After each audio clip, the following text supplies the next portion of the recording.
The members of the high table, our distinguished parents, teachers and children, and invited guests, good morning to you all. All praises are due to the Almighty for bringing us together in good spirit this morning. I welcome you all to this event wholeheartedly. My speech is a little too broad.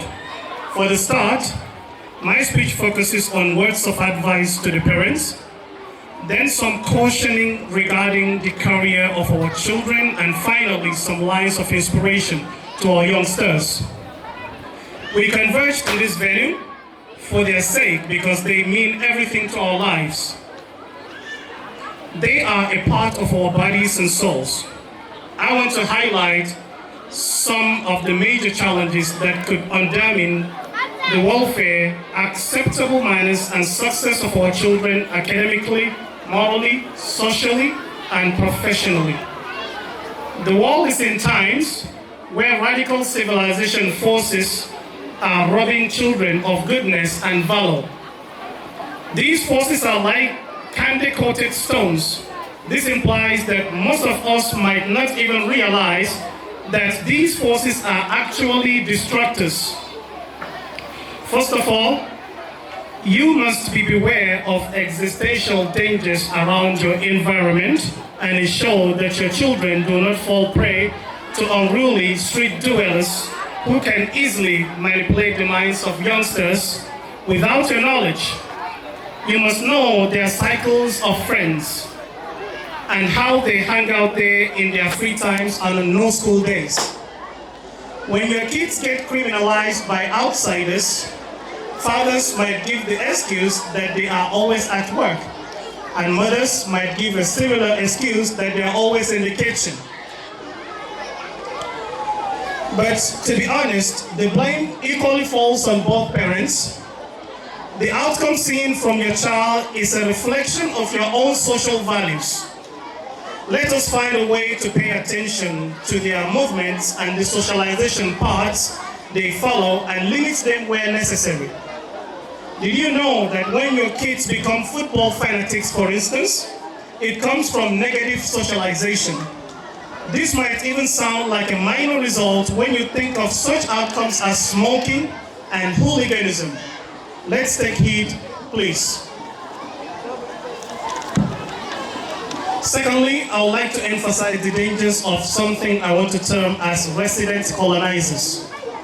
These are the types of satellite and TV entertainment contents that your kids spontaneously get exposed to at home.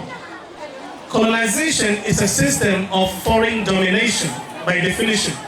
And believe me, the behaviors of your children and even their lifestyles will be dictated to them by people who didn't come inside your home. Neither do they own your children, but you paid and brought them into your home through your DSTV subscriptions and what have you. Most of these entertainers they watch from the movies and shows do not even have the same religions as you, the parents, do, let alone having the same lifestyle. But your children will look up to them, develop addiction for them and their contents, thereby wanting to imitate and copy them. This is one of the major traps that may prevent your children from achieving academic and professional success, talking of the future.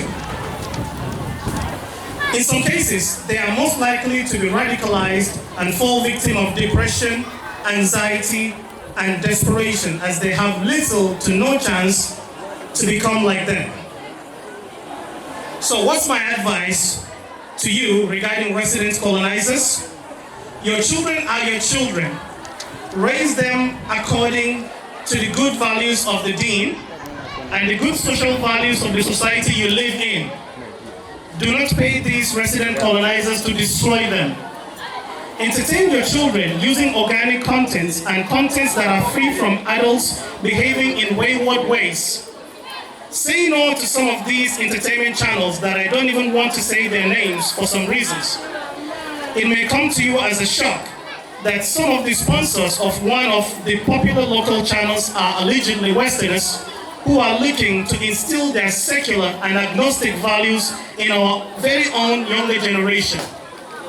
We must be cautious, and even in the wider world, for instance, a Korean dystopian Netflix show known as Squid Game had been banned in many countries, Muslim and non-Muslim, because of its disruptive impact on the cultural and religious values of numerous societies around the world. You have to realize that we are sitting on great dangers and our kids are in the center. Last but not least, I wish to highlight the dangers of early exposure or uncontrolled exposure of our children to the internet and social media.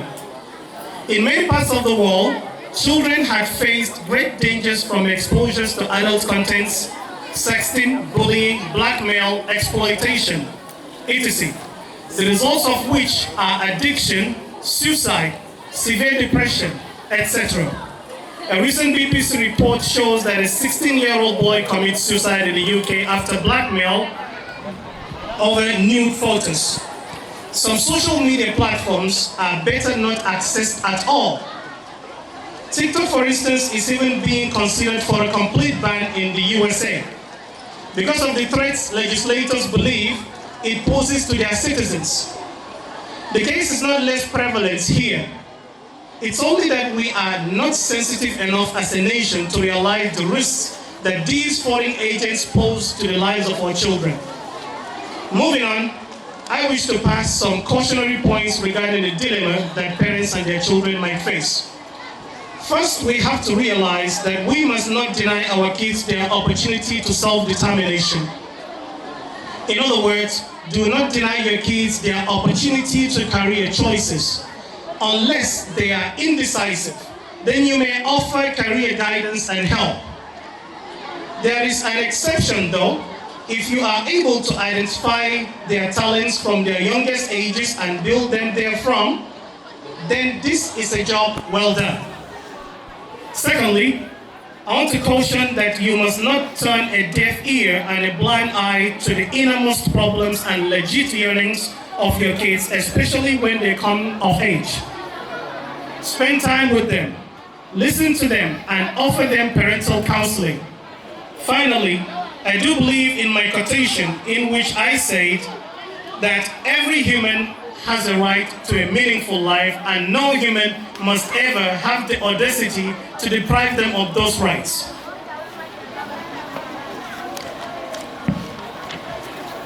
We must know that the pains of the present generation are the mistakes of the past generation. Let's remove the roadblocks that will hold our young ones from reaching success and happiness. Now, turning to the children, I want to remind you all that we and your parents are always there for you, because when you cry, we pacify. When you need warmth, we embrace. When you feel hungry, we feed.